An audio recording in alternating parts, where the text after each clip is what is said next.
Hi everyone, I don't care who you are, but this video was made for you. So today I'm talking about how to be a great climate ally. As the climate movement continues to grow, we're going to need more and more allies to join us on this journey. We all know Greta Thunberg, but without the people who joined her movement, she would just be a girl on the street holding a sign still. Supporters are the real success factor for any movement. So in this video, I want to talk about how to be a great supporter to the climate movement without dropping out of school or quitting your job. So here are 4 things that we can all do to be better supporters of the climate movement. Number 1, use your body. If climate change is going to dramatically alter our lives in the future, the least that we could do is to show up once a month in support of climate action.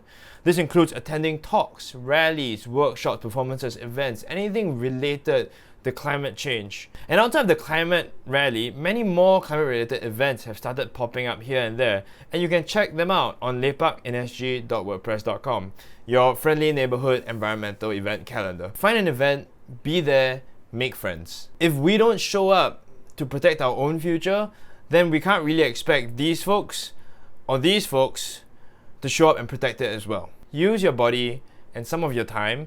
There isn't really any need for money, although money is really nice, but giving our presence and our time is the least that we can do. One more quick thing, if anybody wants to get updated or informed about campaigns and events that SG Climate Rally is running, you can sign up for the newsletter at tinyurl.com/sgcrmail, M-A-I-L. Yeah, that's the best place to get any updates from the movement. Number 2, use your vote. For us youth, climate change is going to be the number 1 issue that determines our future living condition. If the world destabilizes by the time we're 40 years old, then the existing world order and our current way of living is not going to matter anyway. Voting for parties based on their climate policies is one of the strongest political actions that we can take to ensure a just and safe future for ourselves. And it turns out that there's one election just on the horizon. So the Greenwatch campaign that was recently launched will be grading Singapore's political parties based on their climate policies. And if we're serious about tackling this issue, then we should be voting based primarily on each party's climate positions. More info about Greenwatch can be found on SG Climate Rally's Facebook page, and I'll probably make another video looking at the results closer to the elections. Number 3, use your voice. Talking about climate change no longer makes you that environmentalist. Climate action and climate discourse is the new in thing. Case in point, here. How dare you!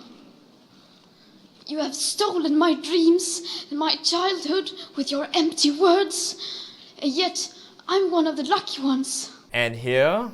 Both the SAF and climate change defenses are existential for Singapore. These are life and death matters.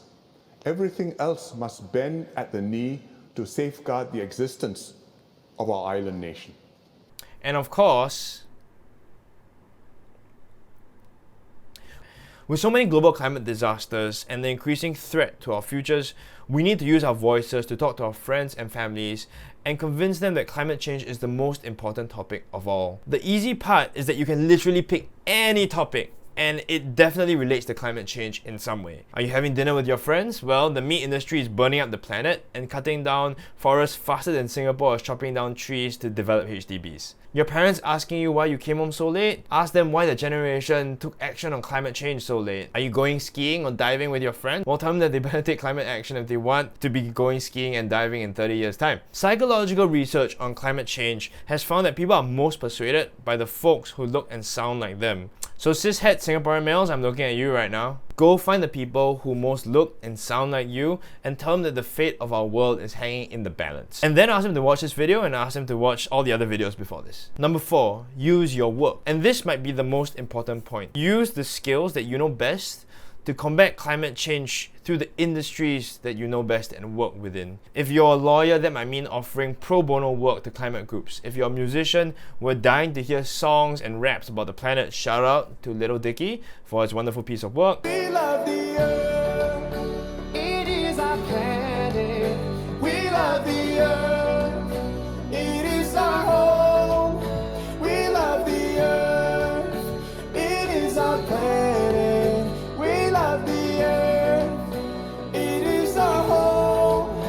If you're a teacher, that means bringing the issue to class. If you're a pastor or imam or religious faith leader, that means talking about it in your place of worship. Take a second to think about the skills you have, the communities that you are part of, and consider how all of that can be leveraged to support climate action. Outside of our personal lives, we must also be climate advocates in our professional capacities. Every industry has a climate impact, and working to better the industry and your industry will be a critical part to our global work. A friend of mine currently works at a consulting company, and she has recently started engaging with her boss to talk about the oil and gas projects that the company pursues. I'm wearing this ice hockey jersey because 1, I'm a huge ice hockey fan, but more importantly 2, one of the legends in the ice hockey world, shout out to Slava Fetisov, he also signed the back of this jersey. Can you see it? I don't know, turn my butt to the camera. Here we go. So Slava Fetisov started a campaign to raise awareness about climate change through the game of ice hockey, and he called the campaign, I don't know if you can see it, The Last Game. And so he's going around the world playing ice hockey matches to raise awareness about climate change. He came to Singapore, he played a friendly match, he schooled everyone on the ice, including myself, and he used the opportunity to talk about climate change to a community that might not necessarily engage with it most of the time. So no matter where you're from or what you do, you have something to contribute to this fight. We all do. We are building a community of climate protectors, and there is a U-sized space just waiting to be filled. So that's all for this one, a short video this time. Let me know your thoughts and other ways in which you think folks can fight for this planet. Like this video if you liked it, subscribe to this channel if you'd like to see more. Remember, there is always something that you can do. So get out here and do it with the rest of us. I'll see you in the next one.